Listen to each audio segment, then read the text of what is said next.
Assalomu alaykum tadbirkorlar, Islom yurtni shaxslar. Bizning Beshik tuman filialimiz Agrobankka har oyda tadbirkorlar bilan uchrashib bo'ladi. Bunda o'sha tadbirkorlarning muammolarini hal qilish, ya'ni kredit bo'yicha, kredit produktlari bo'yicha, o'sha bo'yicha murojaatlar o'rganib, ijobiy hal qilinadi.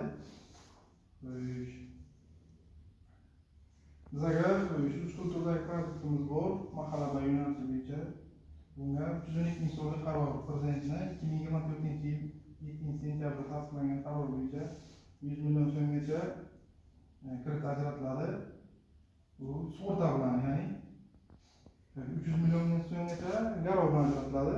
Foizi ayollarga 8%, erkaklarga 20%. Bunda o'sha oilaviy tadbirkorlikga 33 milliongacha yo'qdan bo'lishi kerak. Ijobiy kredit tarixiga ega bo'lishi kerak yoki yagona davlat ro'yxatdan o'tib faoliyat, ya'ni kamida 1 yil davomida faoliyat ko'rsatgan bo'lishi kerak. Keyingi produktimiz bu 50 million so'mlik kredit bo'ladi. Bu 5 yil muddatga ajratiladi. Imtiyoz davri 24 oy, 2 yil ya'ni. Bunda jismoniy shaxslarga ajratiladi, ya'ni o'zini o'zi band qilgan, ya'ni bizga mahalla Agrobankka biriktirilgan mahallalarga ajratiladi. Erkaklarga 25%, ayollarga 23%, xotin-qizlarga 50 million so'mgacha ajratiladi.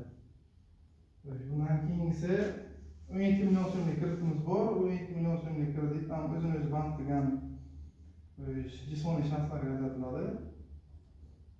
Bizga biriktirilgan mahallalarga, ya'ni kredit foizi 25%, erkaklarga 23%, ayollarga. Kimda kredit olish nasib bo'ldi sizmi? Sizning familiyangiz? Komilvoyda. Qanaqa kredit olmoqchisiz? 12 million. 12 millionga. Nima faoliyat qilmoqchisiz? Chorvachilik. Chorvachilik, Komilvoyda. Hujjatlar qabul bo'lgan.